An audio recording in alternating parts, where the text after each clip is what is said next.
Good morning, YouTube. This is Dave Croft. Thank you so much for joining me today. This is my week 3 vlog check-in for 52 Cues, where every week I'm going to talk about the cue or the cues that I wrote in the previous week and maybe answer some questions or talk about just kind of professionally what is going on. And last week had a pretty good week. I got to admit, it's becoming tough to kind of stay on task with just other life things, kind of happening, which is how it goes sometimes. But last night I got an email from one of my publishers, which is going to take a lot of oxygen in the first half of this week. For a pretty big assignment that kind of all came down, and it's basically all hands on deck for this. He sent an email out to all of us composers who are kind of in the cabal of composers, and got a ton of references from a client, and sky's the limit. Like, how much do I want to submit for this? It's a wide open kind of thing, and so I'm hoping to write at least 3 cues for that submission, and it's getting back into really straight ahead hip hop, urban contemporary straight ahead hip hop, and that's what I'm going to be really focusing on for the next several days, to the point where I might have to move some other things around. But that's for next week. So I'm sure weeks 4 vlog check-in will be probably talking about a hip hop cue. And maybe I'll talk about some of the referencing process that I did for that. For this week, I am in the middle of writing Americana tension cues. Americana tension. So these are tension cues which have kind of an Americana flavor to them. And this one is called Hatching the Conspiracy.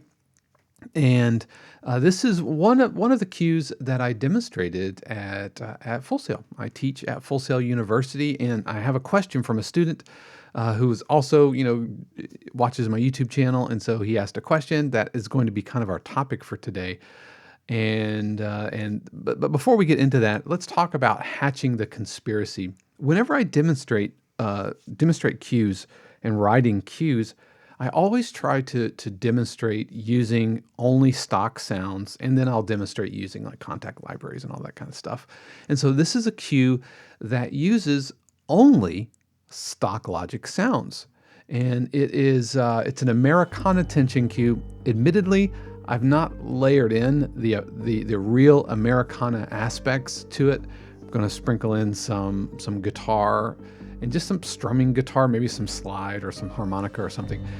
Because with these Americana tension cues, really the idea is not to write like a Aaron Copland kind of thing, but to just take your typical tension cue that you would find in a crime show or a competition or something like that, and infuse it with these elements. So in this case, it's going to be probably some harmonica and that kind of just bent harmonica notes, that kind of thing. Just layer it on the top, and I kind of get there here with this guitar pad.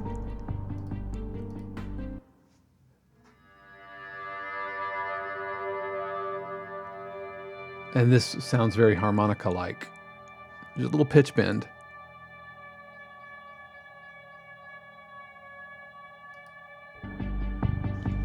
All right, so this is just to briefly go down the sounds. This is stock Logic harp.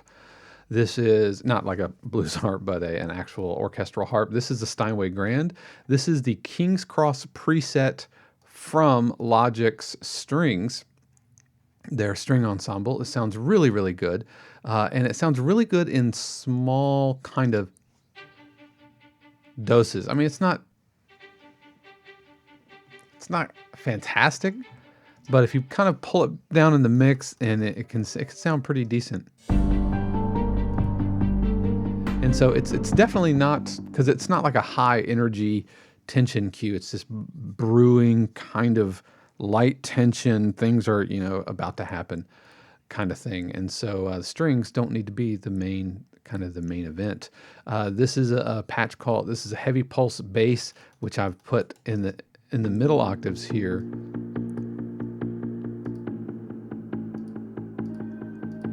A vocal pad called Floating Formants, the aforementioned guitar pad, which is the granular India. There's a kind of a drone. This is that same Vox pad, just an octave down. Have this deep kind of textural pad called Pluto Protocol, with not a ton of tweaking.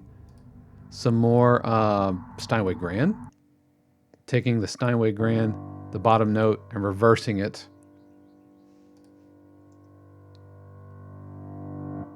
When I create that edit moment, and that's what's going on here. This little 3/4 bar. This is a moment that editors can use to cut in and out.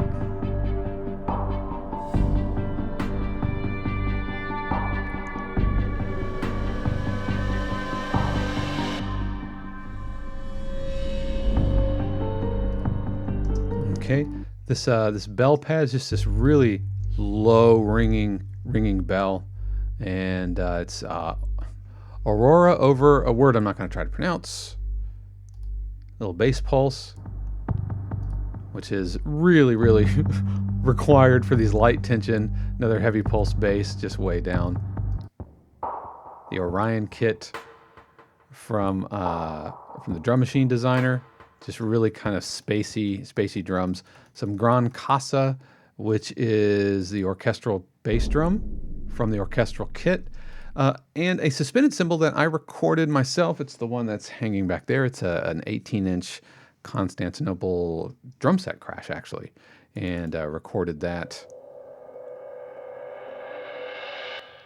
A reverse boom, which is a Gran Casa reversed, which kind of gives that kind of drum roll kind of sound.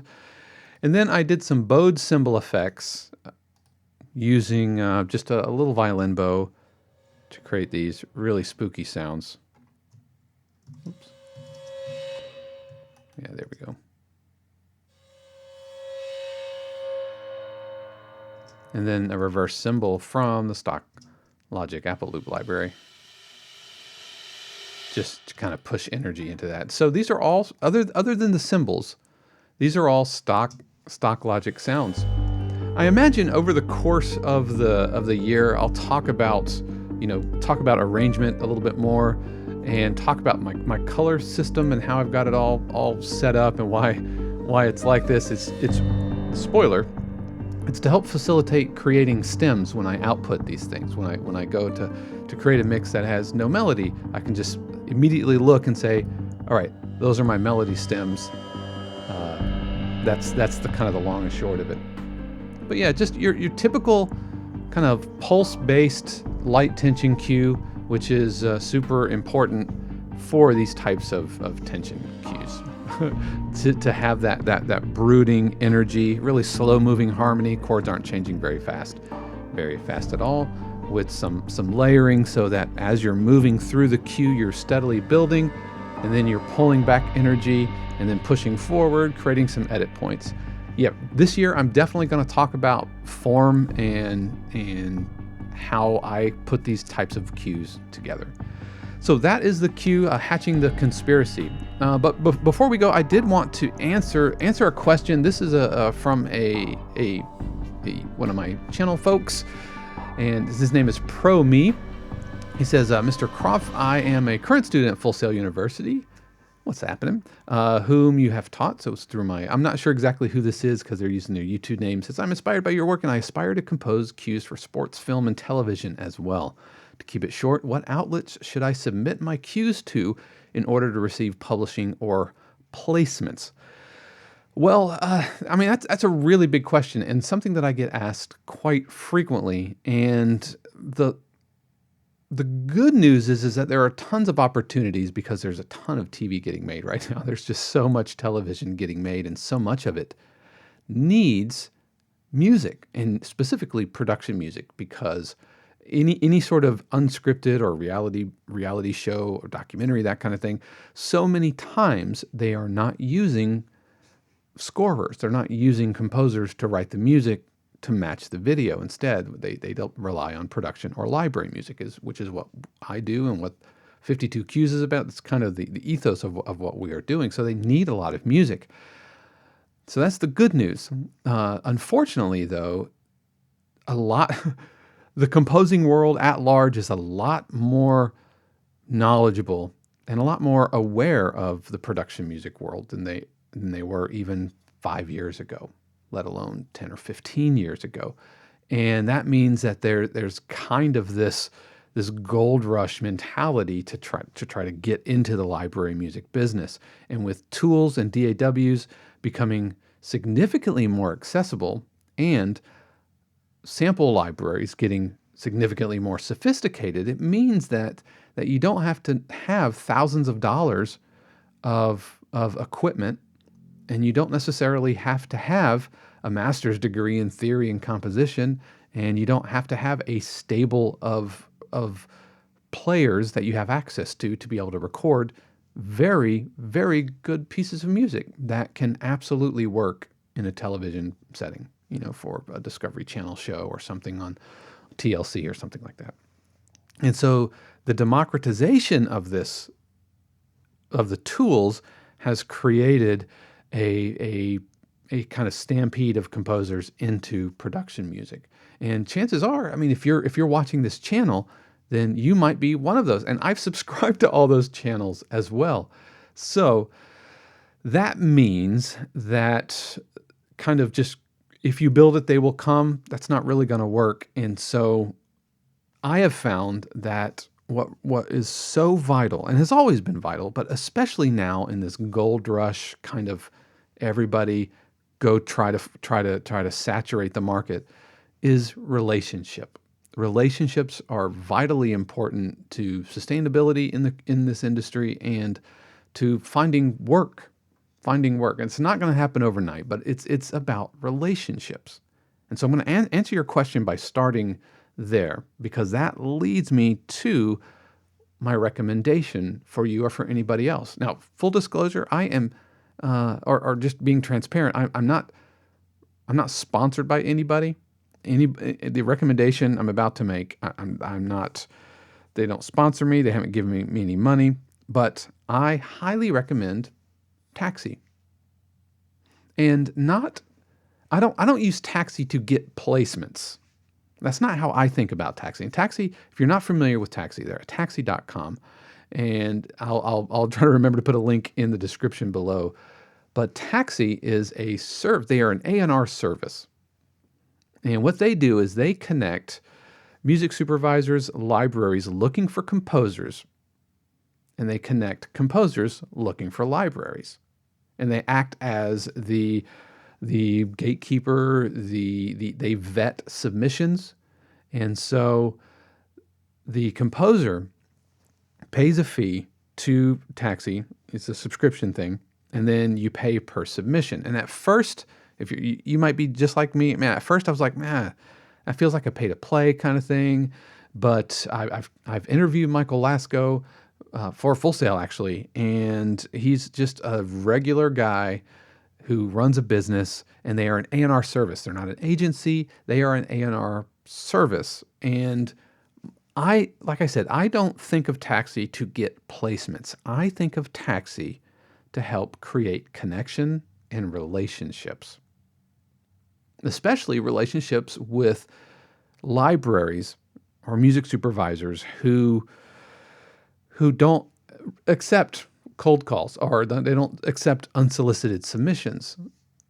And so with that in mind, with that way of thinking, it falls under, like if I have a yearly budget or whatever, it falls under the either A&R service or a publicist. You might get a publicist to help create connections to get you into blogs or interviews and that kind of thing. And as far as a publicist goes, it's a really good deal. And here's why I believe in it. And here's because it has worked for me. That having been said, can I make a direct one-to-one correlation for X number of dollars I've spent into Taxi has equal to X number of dollars out or into my royalty statements? Maybe if I did the work on it, but I will give you a couple of different examples. Example number one, I submitted some tracks into Taxi. They went through their screeners. I got good feedback, and they forwarded them on to the library. And I did 3 tracks. So I pay my yearly fee. It's like $200 or $300 a year, and I think they give you like a money back guarantee. So if you don't think it's a good idea, then you can get your money back. I've never heard of anybody not getting their money back. So I submitted 3 tracks. It's $5 per submission. So I'm out. Let's say if I did the math on it, let's say I'm out $215. I submit those tracks. They get forwarded. The library contacts me, wants to sign those 3 tracks into their library, which means that they're going to assume the copyright and they're going to pitch them, in this case, around the world. This is a library based out of Switzerland, and my music through them has showed up in France and Australia, like Big Brother Australia. So it's international. But here's the thing. They didn't want just those 3 cues. He wanted, the publisher wanted 12 more cues that I wrote and submitted and sent them on. And Taxi never saw any more money, because once that connection was made, once that library relationship was fomented, then Taxi's out of the picture. And so I have the relationship with the library. I'm in their email blast, and I have, to this day, an open door to submit to them. I'm only limited by my self-discipline, creativity, time, or whatever. And that's how I view Taxi. And I think it's hugely valuable to create those relationships. Assuming, of course, that your game is up to professional standards, right? Assuming that you're good at your craft, you're not kind of in a place of self-delusion, and you can honestly and soberly look at your music beside people that have been doing it for 15, 20 years and may have access to all of the tools that you don't have.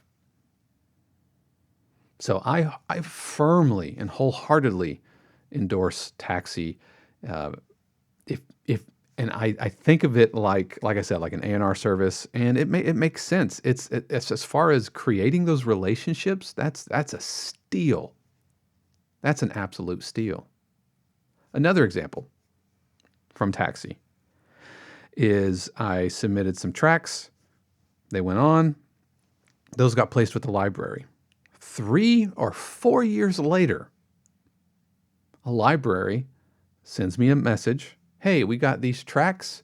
Have they been signed yet? Well, they were signed 4 years ago, but I'm happy to create more. Cool. Lovely.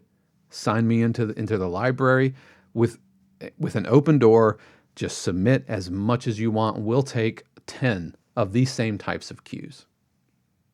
Again, Taxi never saw any additional money other than those the $15 I paid for those initial submissions, and now I have a relationship that same submission, because it was the same 3 tracks, created relationships with 2 different libraries.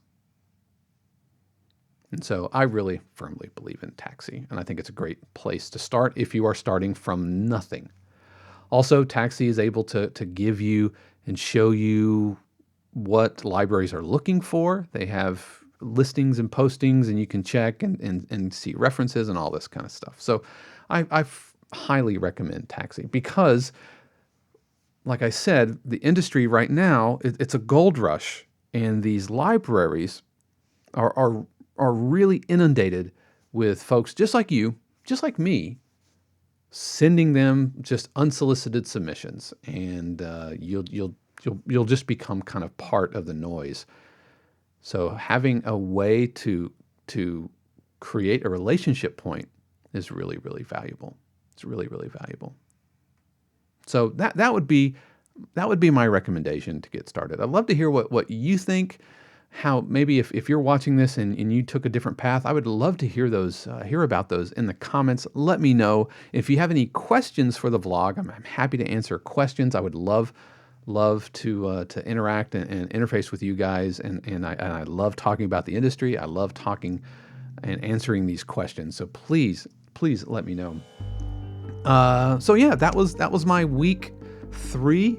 I still have, like I said, I still have a little bit of work to do on this. I might throw on some guitar, and we'll see what happens. So I hope that you guys have a stellar week 4. I'm imagining I will see you guys next week with 1 or 2 hip hop cues. Until next time, peace.